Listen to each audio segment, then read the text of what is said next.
امروز میخوام علائم اختصاری موسیقی رو بهتون توضیح بدم، با من همراه باشید. اولین علامتی که باش مواجه میشیم علامت راست و چپه که راست به صورت 8 هست و چپ به صورت 7 هست. در تار مضراب از بالا به پایین میشه راست، از پایین به بالا میشه چپ و در ستار به سمت داخل میشه راست، به سمت بیرون میشه چپ. پس 8 و 7 علامت راست و چپ هست. علامت‌های بعدی که باهاش سر و کار داریم علامت‌های عرضی هست، همون بمول و دیز و به ترتیب توضیحشون میدم. علامت بکار که این علامت هست اینجا میذارم، به صورت نوت خنثی یا نوت اصلی هست که اگه بخوایم نوت اصلی رو بزنیم، اگه بمول شده باشه و بخواد برگرده به نوت اصلی، باید از علامت بکار استفاده بشه که نوت رو برمیگه همون نوت اصلی، منظورش نوت اصلیه. علامت بعدی علامت بمول هست که صدای نوت رو به اندازه نیم پرده بم میکنه. یعنی شما اگه نوت می رو بخواین بمول کنین، روی تار و ستار به اندازه 2 پرده باید بیاین عقب، 2 تا بند بیاین عقب، میشه می بمول. این می اصلی، این می بمول. علامتش هم بی کوچیک انگلیسی هست. پس صدای نوت رو نیم پرده بم میکنه بمول، که در انگلیسی بهش فلت میگن. و علامت بعدی دیز هست که تو انگلیسی بهش شارپ میگن، تیز میکنه صدا رو به اندازه نیم پرده. در تار و ستار زیاد چون گام هایی که میزنیم با دیز سر و کار نداره، دیز کمتر باهاش مواجه میشیم. ولی حالا فا رو اینجا مثال میزنم، 2 تا میره جلوتر، هم در تار هم ستار، 2 تا جلوتر از فا میشه فا دیز. صدای نوت رو به اندازه نیم پرده زیر میکنه. پس بمول نیم پرده میبرد عقب، وسط که بکاره، دیز نیم پرده میبره به سمت تیزتر و صدا رو نازکتر میکنه. 2 تا علامت دیگه هم داریم که مخصوص موسیقی ایرانی هست، کرون و سوری. کرون ربع پرده صدا رو بم میکنه، یعنی شما یک بند باید برین عقب نوت رو. می اصلی، می کرون که میشه صدای نوت رو به اندازه 25 صدام یا همون ربع پرده اصطلاحاً نوت رو صداشو بم میکنه. و سوری که صدای نوت رو به اندازه ربع پرده تیز میکنه. حالا من در فا مثال میزنم. البته بهتون بگم بمول و کرون در فا و دو وجود نداره، یعنی فا بمول ما نداریم، فا بمول همون میه و دو بمول هم همون سیه، چون سی تا 2 نیم پرده است و اگه 2 رو نیم پرده کم کنیم به همون سی میرسیم، یا فا رو همینطور اگه نیم پرده کم کنیم به می میرسیم. پس فا سوری هم میشه پرده 8م در تار و ستار که این صدا رو داریم در شور می.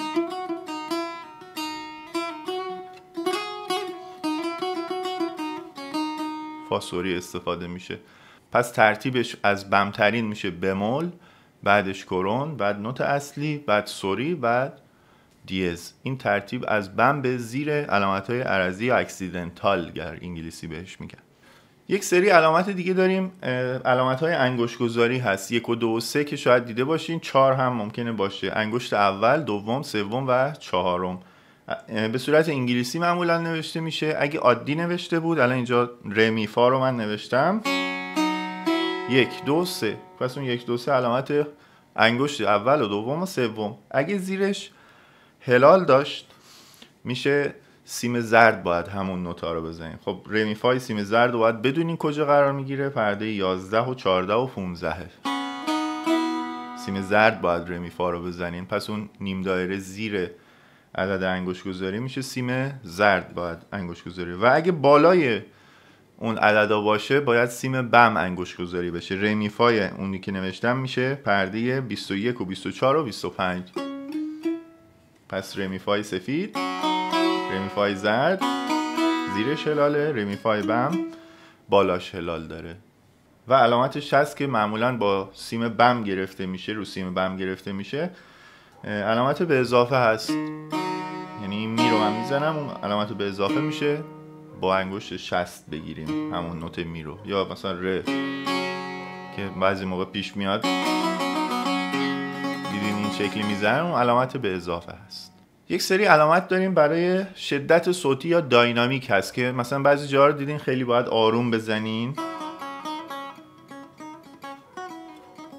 یا بعضی جا محکم.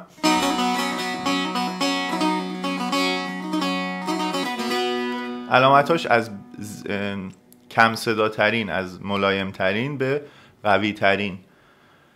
پایین پایین یعنی خیلی ملایم پیانو سیمو هست، 2 تا پی قرار میگیره، پیانی سیمو، که خیلی ملایم باید بزنین. به این حالت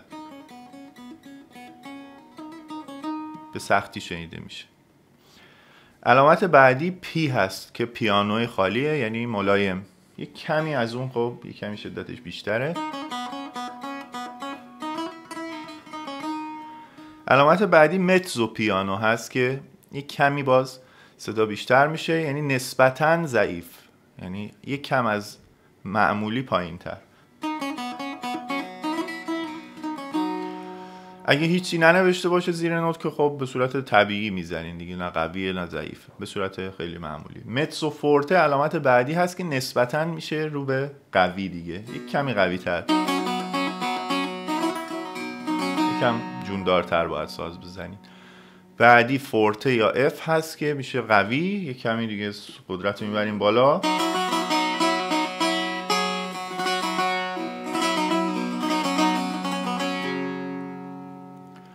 و علامت فورتیسیمو و 2 تا اف قرار میگیره، یعنی خیلی قوی، باید دیگه خیلی قدرتمند ساز بزنی.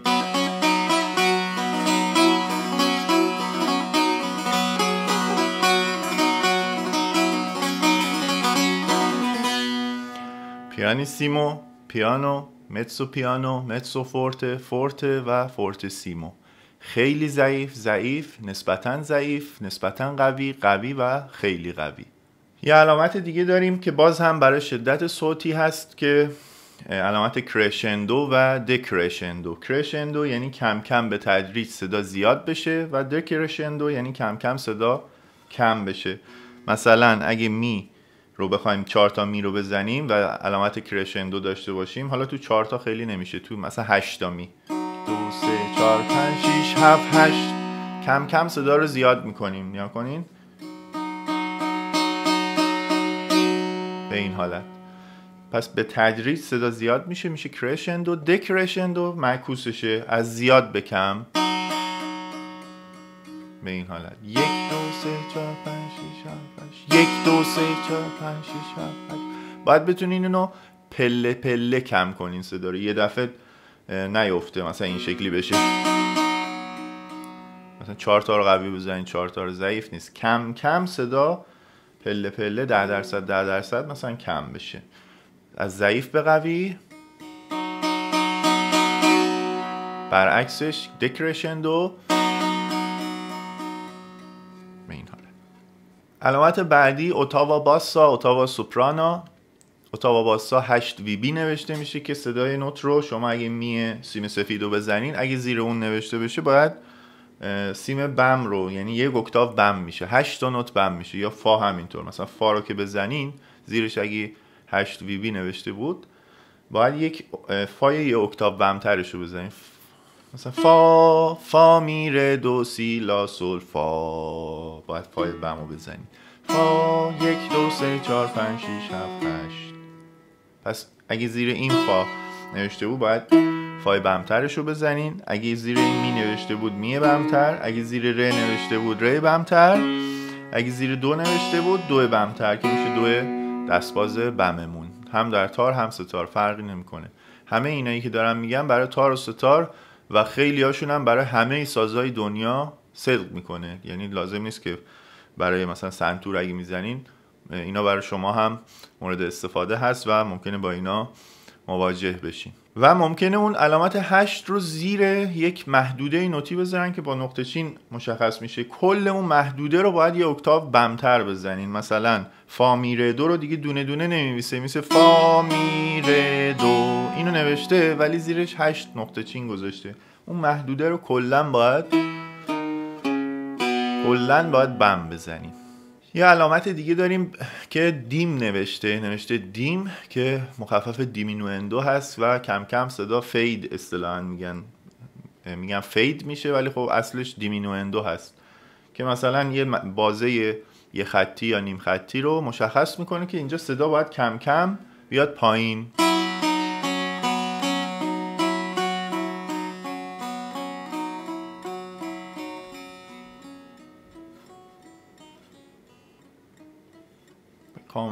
صدا تموم میشه.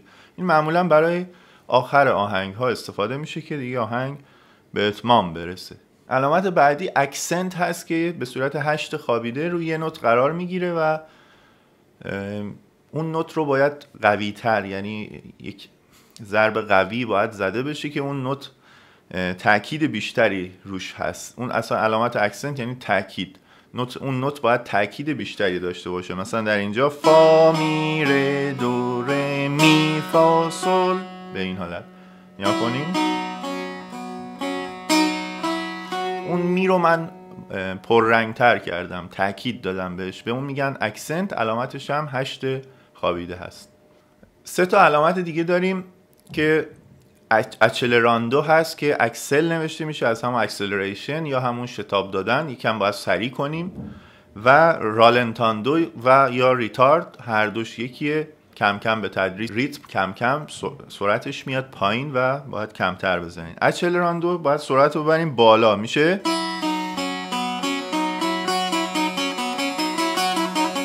معمولا تو آوازی ها زده میشه، توی قطعات ریتمیک جز یه جای خاصی استفاده بشه. ریتارد ولی در قطعات ریتمیک استفاده میشه، اون هم آخر آهنگ که میخواد آهنگ تموم بشه. به این حالت میشه ره می فا سل فا می ره دو. کم کم ریتم سرعتش کم میشه و آهنگ معمولا میگم آخر آهنگ به اتمام میرسه. پس ریتارد سرعت رو کم کم کم میکنیم.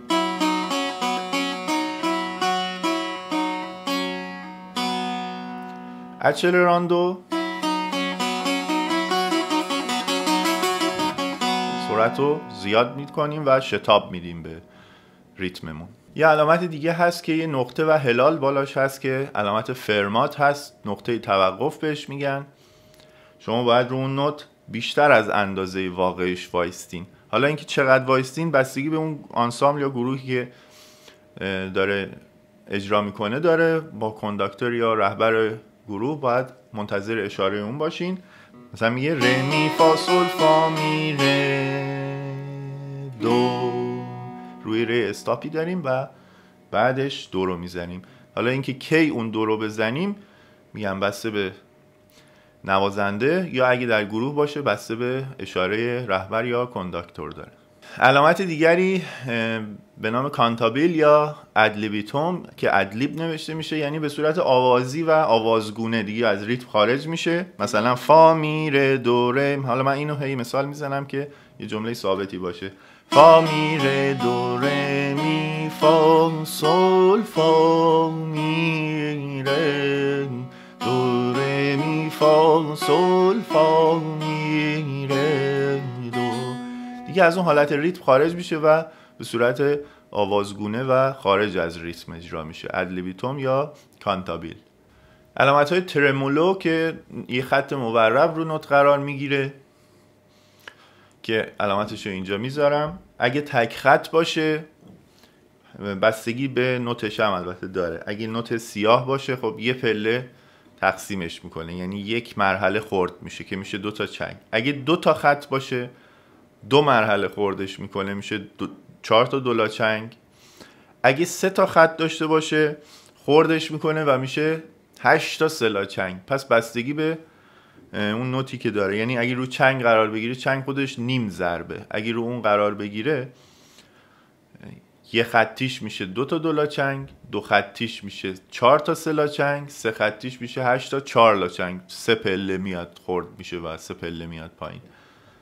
اینجا سیاه ها مثال زدم، مثلا ره می فا سل، این عادیشه. اگه خط تک خط بیاد ره می فا فا سل سل، این شکلی میشه. 2 خط بیاد ره می فا فا فا سل سل سل. 4 تا 1 2 3 4 1 2 3 4 1 2 3 4 1 2 3 4. اگه 3 خطی بیاد سلا چنگ، 8 تا سلا چنگ توی هر یک سیاه باید اجرا بشه. اینا علامت های ترمولو هست. گلیساندو علامتش یک خط مواج هست که به صورت از نوت مبدأ به مقصد مشخص میشه. مثلا من اینجا از می به سل نوشتم، می رو میزنین میکشیم به سل. میتونین دوباره برای اینکه یک کمی قوی تر اون گلیساندو رو نشون بدین 2 تا می بزنین، می دومو گلیساندو بکشیم به سل. به این حالت، یا سل به دو. علامتش پس مثلا در آهنگ سلطان و قلب‌ها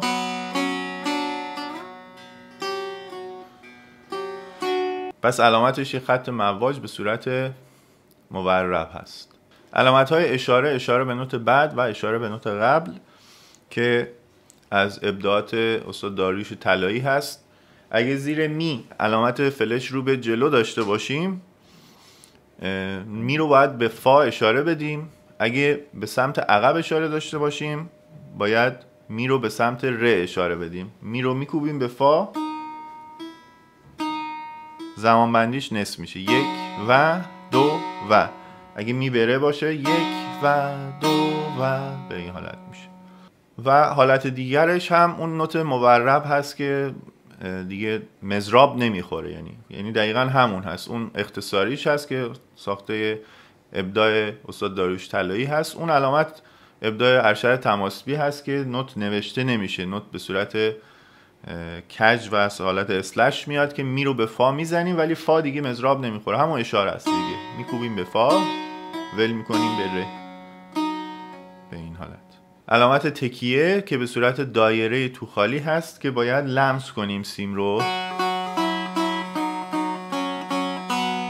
پس تکیه دیگه فشاری نمیدیم و سیم رو فقط لمس میکنیم که حالت تحریر میشه. همینو تندتر.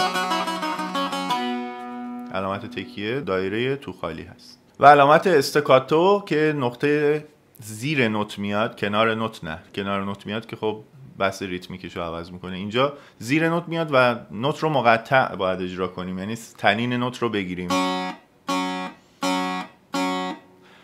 و با انگشت سوم صدای نوت رو، صدای سیم ها رو خفه میکنیم اصطلاحاً، یا خاموش میکنیم صدای نوت ها رو، تنین ساز رو بگیریم.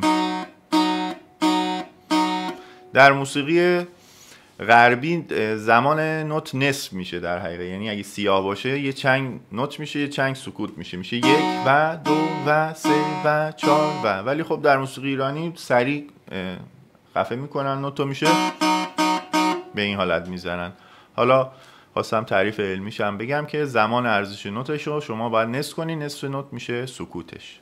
نوت زینت یا آچیاکاتورا که نوتای که در زمان تأثیری نداره و به صورت خیلی سریع باید زده بشه.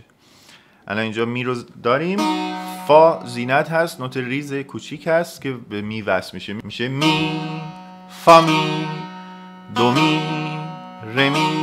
خیلی سریع باید وصل بشه به نوت اصلی. 2 تا راست یا راست چپ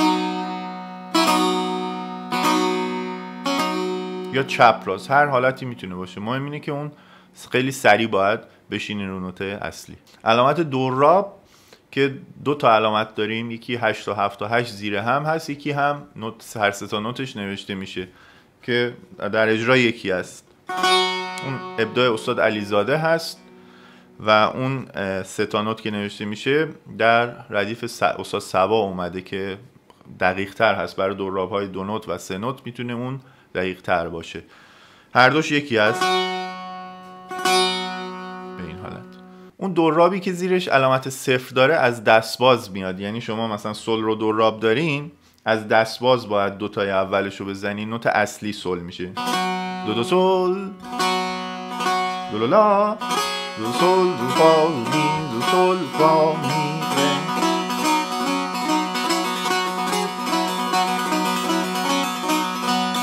به این حالت از دستباز کمک می. به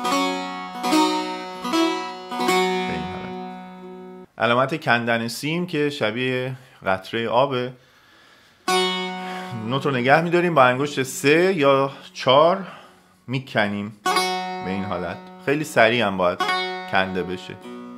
این کندن همزمان هست. کندن های دیگه هم داریم که علامتش همینه، فقط اجرایش فرق داره که توضیحش در اینجا نمی گنجه.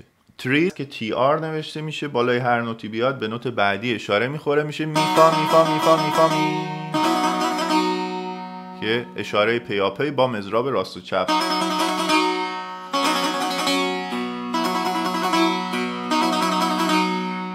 علامت تریل هست. علامت های ریز که به صورت تی نوشته میشه انواع مختلفی داره. تی خالی که ریز ساده هست، یا همون ریز پر که تاکید خاصی نداره. علامت تی که بالاش 8 داریم میشه تک ریز که یه تک اولش قویه، به این حالت اجرا میشه. و علامتی که تی که بالاش 7 میشه چپ ریز، با چپ شروع میشه ریزمون. مثلا سل دو میخواین بزنین، دوتون رو دیگه با چپ شروع. سل تک دو ریزمونه که با چپ شروع میشه. پژواک که به صورت خط مورب ولی صاف هست، روی هر نوتی بیاد اونو باید این تریل ولی بدون مضراب، یعنی می رو مثلا میخوایم به می رو باید پژواک به فا بدین ولی مضراب دیگه نمیزنین، یه می رو مضراب میزنین میشه این.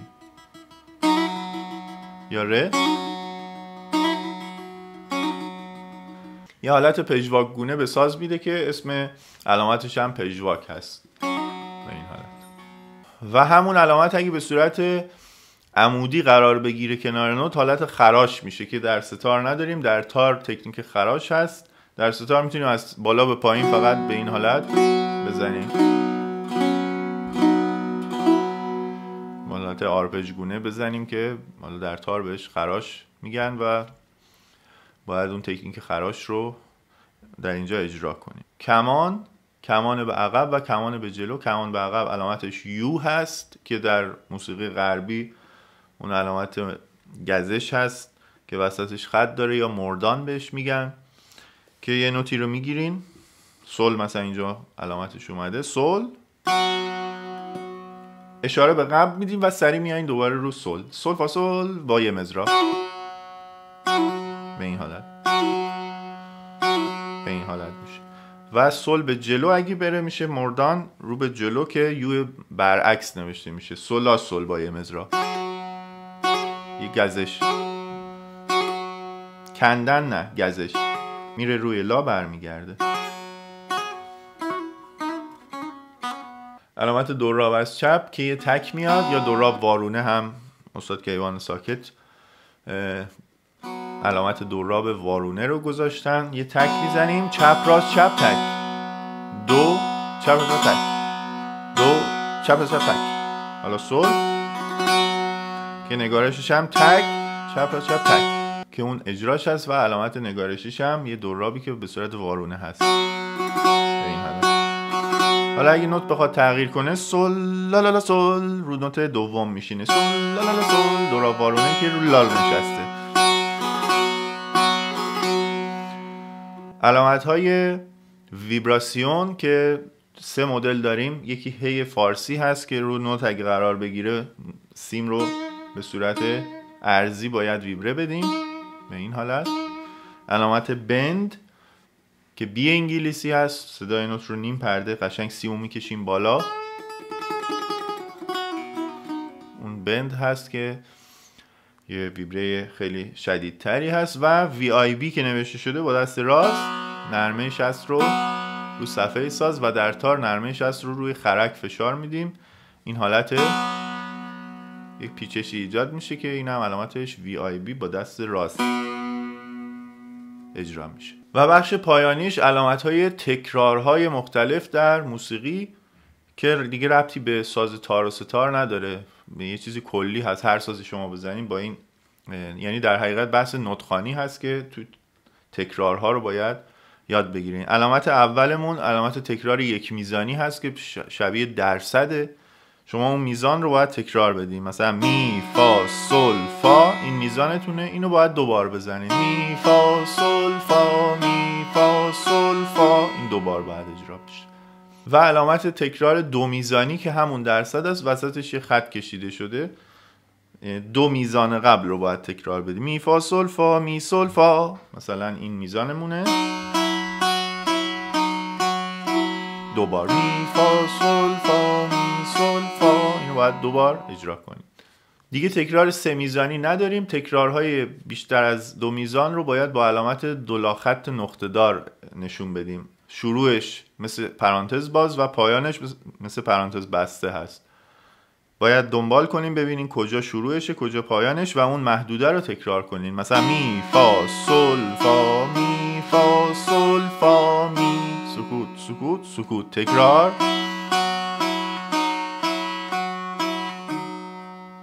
و اگه علامت 1 و 2 داشت که بهش میگن ولت 1 و ولت 2 یا ورس 1 یا ورس 2 یا بار اول یا بار دوم، برمیگردیم به شروع تکرار و دفعه اول رو که اجرا کردین برای بار دوم اون قسمت 2 که نوشته شده اون رو باید اجرا کنیم. مثلا اینجا می فا سل فا می ره می، دفعه دوم می فا سل فا می ره دو، بار دوم رو میزنین، فقط تهش فرق داره.